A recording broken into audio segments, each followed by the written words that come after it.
My pregnant wife is furious that I'm going on a trip with my kids because she wants me to stay and take care of her.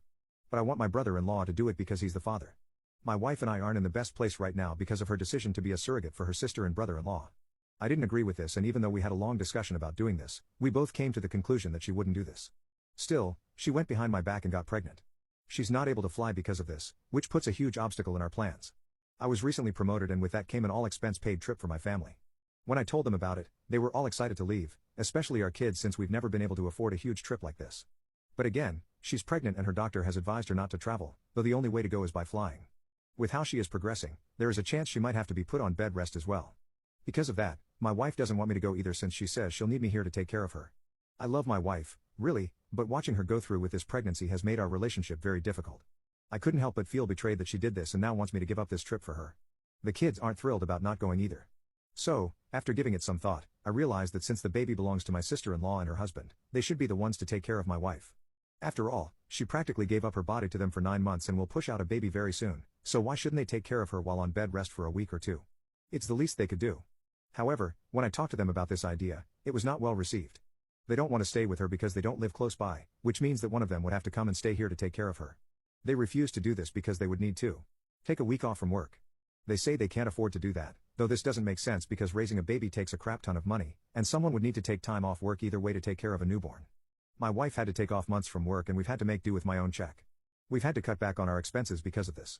My sister-in-law said if I was really going to abandon my pregnant wife, they would figure it out and take care of her. Thing is, she makes more money than her husband, so him taking a week off wouldn't hurt them at all. It seems like a good enough solution to me, but my wife is upset because I'm putting her in the uncomfortable position of being taken care of by her brother-in-law when she is in a vulnerable state. That isn't ideal, but she's the one that agreed to have his baby, yet he's done nothing to take part in helping her throughout this pregnancy. The least he can do is this. I will be going on the trip no matter what, and I will enjoy it with my kids because I didn't agree with this pregnancy, yet I've made many sacrifices as I watched it happen. My entitled husband wants to visit his parents because he never sees them even though I'm about to give birth. He still went, and now I'm considering divorce. My husband and I are expecting twins very soon, and this pregnancy has been very difficult, but my husband is making things more complicated. I'm scheduled for a C-section because of complications that make me high risk. My husband says that I'm lucky my parents are only a few hours away and willing to come whenever needed because his parents live in another country, so he only sees them once a year. Because of this, he wants my parents to be here when I give birth so that he can leave to visit his family. According to him, they don't have a lot of money, but they booked him a non-refundable plane ticket to come help them and visit for 6 weeks. The flight is 5 days after my scheduled C-section and he has to go. He doesn't want to cancel the trip because his parents wasted all their money on this flight. Mind you, his parents knew when my surgery was going to happen and they decided to take my husband away when I'll be at my worst, most vulnerable, in desperate need of help. And then my husband demanded something outrageous of me. He wants me to reschedule my surgery. To reschedule my C-section. He thinks seeing his family is far more important than my well-being, and our kids too. First, he suggested pushing it a few weeks earlier, but unless there's some sort of emergency, the doctors aren't going to approve pushing it up a few weeks. Then, he suggested pushing it until after he gets back, which is just insane, and I couldn't believe he would even ask that. I've mentally prepared myself for that certain date, so there's no way I'm going to even try to reschedule. He said that his parents need his help over there, but I'll be at home with 2 twins and recovering from surgery. He said that my parents are always here to help. I reminded him that these are his kids, and he has a responsibility to them. He told me that if they're willing to pay for me to be there with the little money they have, then it must be something serious. I asked him if it was anything more serious than me having 2 kids and being cut open. He won't even tell me why they need him, and he expects me to be all right with this. The next day, I heard him on the phone with his brother and they both agreed that I was being unreasonable and crazy because of the hormones. His brother said I can't think clearly because of them and he must go to his parents. His brother is also going over there, and at this point it feels like a family reunion rather than big trouble. He told my husband that I'll be fine if he goes, so he decided to actually go.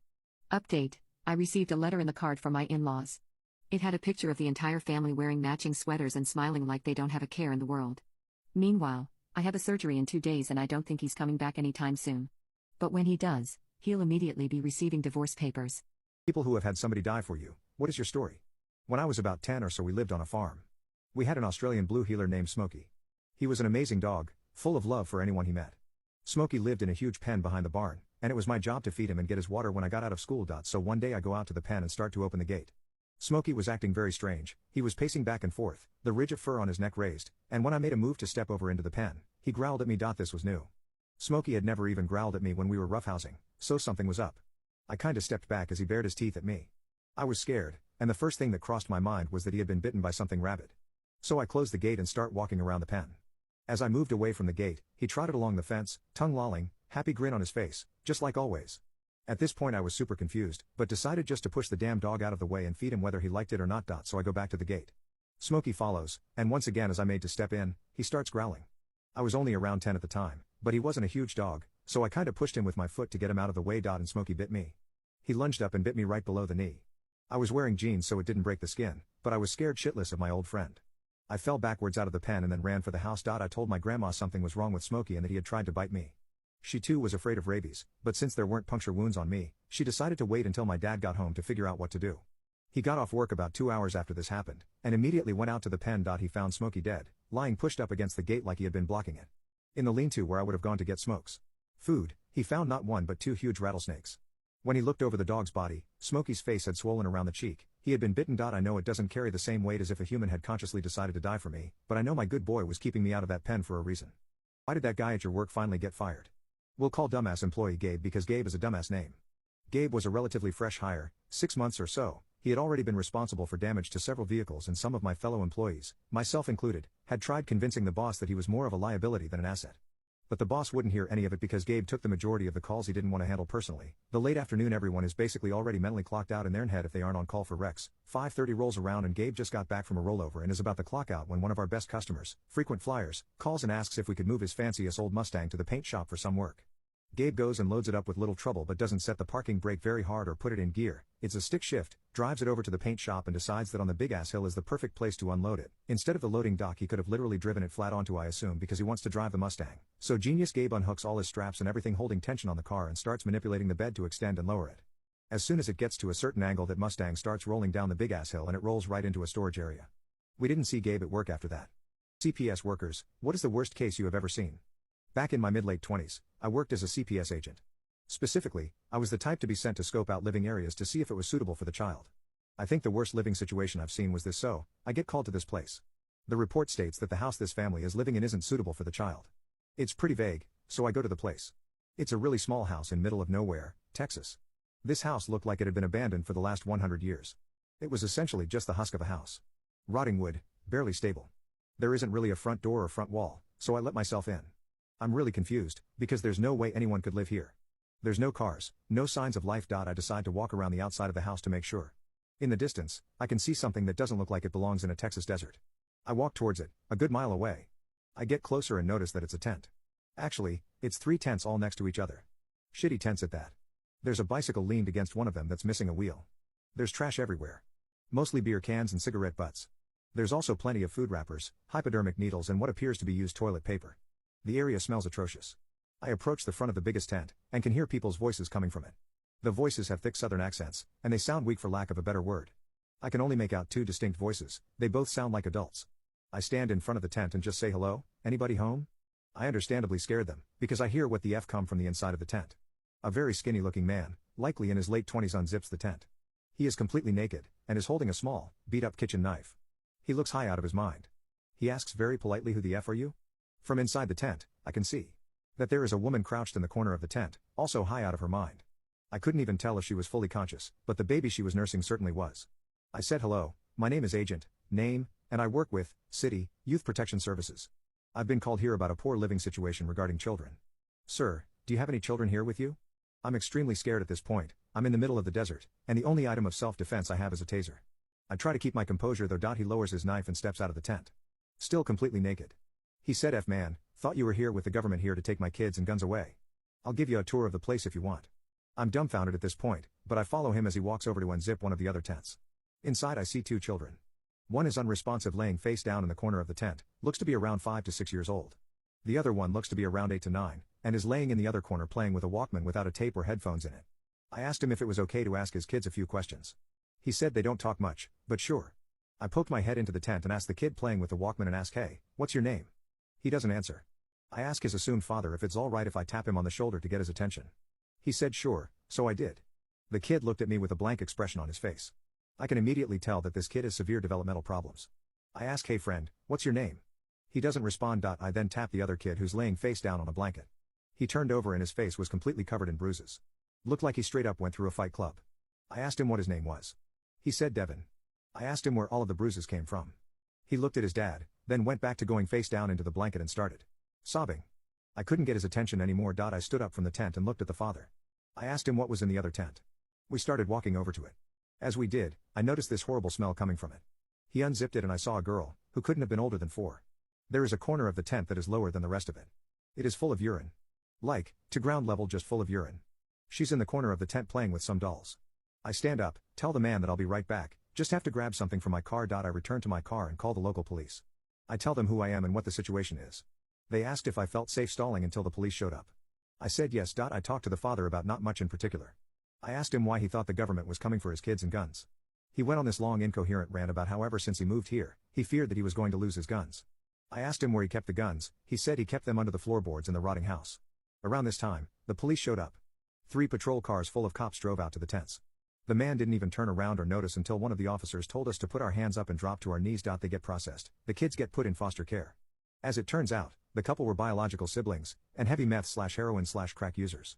I almost lost my marriage because I couldn't lose weight, but then my husband dropped his secret sauce in me and it changed my life. 1 week before my 21st birthday, I was paralyzed from the waist down from a car crash with a drunk driver. It ruined my life completely. I went from being a tri-sport athlete to a cripple, a happy girl with a bright future, to a source of pity. In those first years when I was wheelchair-bound, my entire life centered around adapting to my newfound disability. I dropped out of college, gave up on my nursing degree, and ended up falling into a long spell of depression. This period lasted 2 years, but it was enough for me to gain over 100 pounds. Even when I finally came out of my depression, my sedentary lifestyle due to being in a wheelchair while resorting to food for comfort meant that I only continued to gain weight. By the time I was 30, I weighed almost 300 pounds. It wasn't all bad, though, as those years helped me find an extremely loving husband who became the light of my otherwise dull life. However, my weight remained a constant drain. I felt ashamed to look at myself in the mirror. I avoided family photos, always trying to be the one to take the photo so that no one could immortalize my shame in a photo album. And it got so bad that I bought a special matte screen protector for my phone so that I would never catch my own fat face staring back at me. The only way I could cope with my weight was to ignore it entirely, but I would soon come to regret this decision. When my husband and I finally decided we were ready to have kids, I was initially elated because my doctor said that paralyzed women like me can still get pregnant and have children with minimal extra risks. But my hopes fell when I learned that my obesity meant that my husband and I would probably be unable to conceive. We tried anyway, and my doctor wound up being right. And so I fell into another long spell of depression that raised my weight to 310 pounds. I felt awful in my skin, and although my husband reassured me I was still beautiful, I could not see it in myself. It took a while to gain the courage, but when I finally felt ready to actually tackle the behemoth that was my weight loss journey, I felt completely lost. My paralysis meant that traditional workouts were impossible for me, and being in a wheelchair all day meant I could not rely on simple daily movement to burn calories and simply eat less. That was not an option. Not to mention, I had developed an emotional connection with food. It was my comfort and the only thing able to fill the void in me. Finally, my husband took things into his own hands. He said that he and I were going to go on a health journey together and that we were going to hold each other accountable so I wasn't alone in this. We threw out all the junk food and started meal prepping together constantly.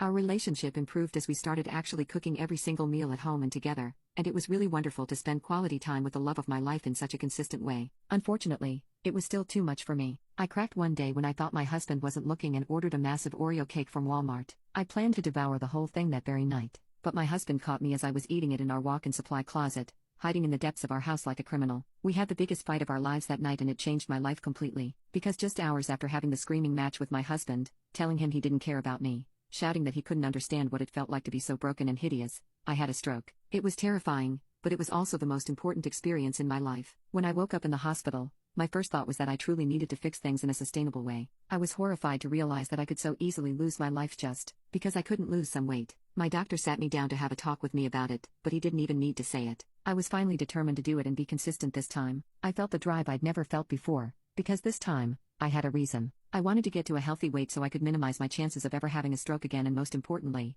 I still desperately wanted to get pregnant. My husband and I sat down one more time and talked, but this time, he told me he had an idea. I had already talked with my doctor before about trying pills and external health supplements, but I'd never gone through with anything because I felt that pills were like plastic surgery, that if I resorted to them, then I wouldn't be authentic anymore. But my husband bluntly told me that my life was pushed off its authentic path the day that drunk driver crashed into my car. So, I went through with it. My husband and I did research, and we decided to go with some weight loss pills from a small company called Avi. Specifically, we used a collagenic fat burner elite. Why? Because my husband's mom had apparently used them before, which was where he even got the idea, and Avi worked wonders for her. I had no clue if it would work on me, since I was double his mom's size, but after years of fighting against my disability, Fighting against the fact that I was in a losing battle, I figured that the worst thing the pills could do was nothing. My doctor gave me the green light and I started taking them. You could take up to 4 per day, so that's what I did. By the end of the first month I had lost 8 pounds. It might sound small, but anyone who has ever tried to lose weight knows that 8 pounds in a single month is intense,